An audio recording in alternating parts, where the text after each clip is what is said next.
Esta presentación, denominada Volcanes y Calderas del Ecuador y el Mundo, se referirá a la gran diversidad de fenómenos que existen en los volcanes y su diferente naturaleza y comportamiento. Es realmente un tema poco conocido y que nos invita a investigar y a ir conociendo. Esto nos ha llevado a que los volcanes y calderas del Ecuador las vayamos identificando según sus tipos y los vayamos comparando con otros fenómenos volcánicos en el mundo. Esto debido a que hay fenómenos volcánicos que ocurren con siglos y hasta milenios de duración.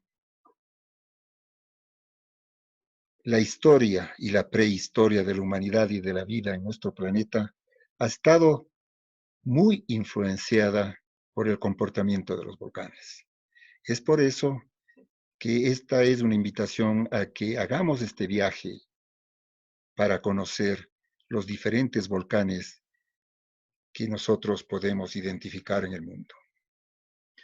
Tendremos en primer lugar una parte con las bases científicas del comportamiento de los volcanes, para luego irlos identificando y clasificando en el Ecuador y en el mundo. Entonces, bienvenidos a esta introducción sobre este tema.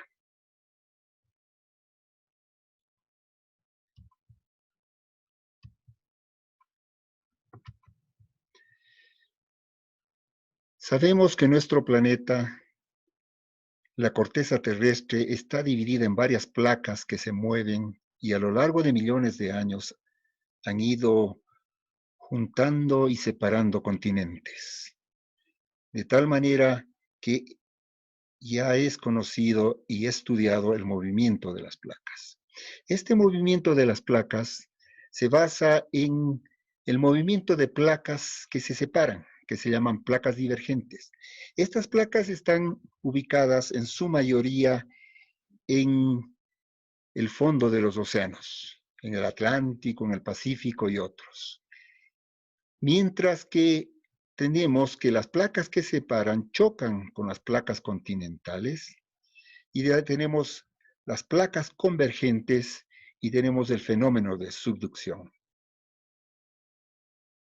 Hay también un tercer tipo de movimientos que son los movimientos transversales de las placas, en los cuales este movimiento de placas genera que dos placas choquen no en forma ni convergente ni divergente, sino paralela con diferente dirección, y son placas transversales. Por ejemplo, la falla de San Andrés en California.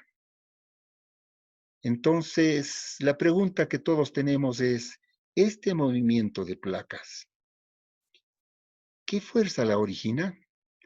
Y nos ha llevado a lo que vamos ahora a llamar las celdas de convección. En este video vamos a ver cómo es el comportamiento de una celda de convección.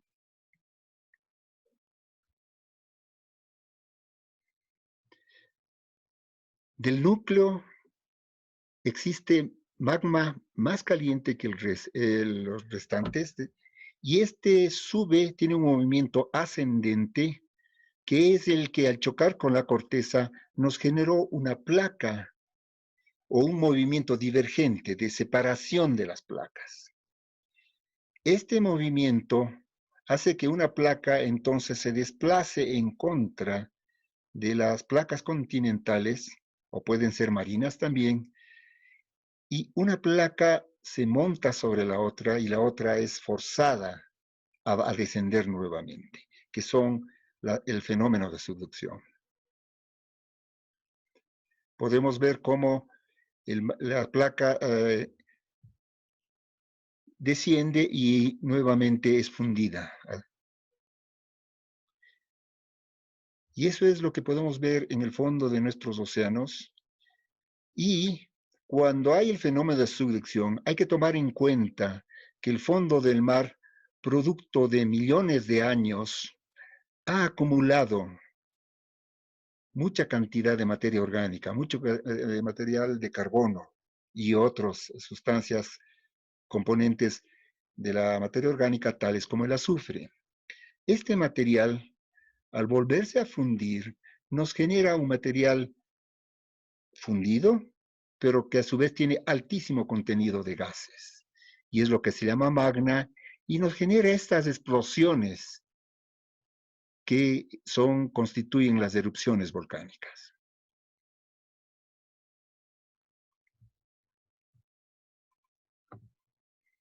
Y entonces, ¿dónde se dan estos tipos de placas? En línea roja tenemos las placas divergentes, que como dijimos van en los océanos básicamente, en el Pacífico y en el Atlántico. Pero hay una gran diferencia entre el movimiento divergente de las placas del Pacífico con respecto a los de los océanos restantes. Y es que son mucho más veloces, mucho más dinámicos este movimiento. Mientras que en el océano Atlántico la separación de placas puede tener una velocidad de en promedio unos 5 centímetros al año, en el océano Pacífico el fenómeno divergente puede tener una velocidad de 11 y hasta 15 centímetros por año en algunos puntos. Entonces, esto va a hacer que los fenómenos sean mucho más dinámicos en las costas alrededor del Océano Pacífico, que es lo que se llama el anillo de fuego, que concentra aproximadamente el 90% de los volcanes activos y también de los terremotos, de los movimientos geológicos. Entonces, tenemos alrededor del Océano Pacífico lo que se denomina el anillo de fuego, que concentra la gran mayoría de estos fenómenos. Entonces, aquí tenemos representada en esta línea azul con estos triángulos las zonas donde se producen fenómenos de choque o subducción. Aquí tenemos la zona de la placa transversal de San Andrés y va por toda la parte del oriente asiático y el archipiélago de Indonesia, que es especialmente activo también. Si bien es en los límites de las placas donde se dan la mayoría de fenómenos volcánicos, no deja de ser de altísima importancia unos puntos que están ubicados en las partes centrales, lejos de los bordes de las placas, que se llaman puntos calientes o hotspots. Entonces, estos, como vamos a ver más adelante, se deben a plumas de material caliente que asciende y perfora la corteza en algún punto y genera una alta actividad volcánica. Es el caso de Yellowstone, Hawái, Galápagos, Islandia, las Azores, Afar en África, etcétera. Estos van a ser de especial importancia que tomemos en cuenta lo que es un punto caliente. Y como dijimos, una erupción volcánica se genera ante todo por la presencia de un magma que es rico en gas. Tenemos lo que es la cámara magmática, esta cámara cuyo tamaño depende de cada volcán e influirá en el tamaño de las erupciones. Y luego una zona o chimenea donde es el gas el que presiona para liberar el material. Tendrá un tapón, el volcán tiene un tapón o domo que está ofreciendo resistencia a esta expulsión de material. Existe un equilibrio hasta que la presión del gas en determinado momento supera la resistencia del tapón y entonces tendremos una zona donde el gas empuja el material fundido sale por la chimenea y se fragmenta. Luego, por la gran temperatura que tiene este material, sigue ascendiendo. En lugar de descender, el aire que está en su alrededor es calentado bruscamente y genera movimientos de aire ascendentes que hacen que la ceniza no se deposite inmediatamente, sino siga ascendiendo, a no ser que la presión no sea la suficiente o que el material sea muy pesado. Pero eso es un tema que lo veremos más adelante.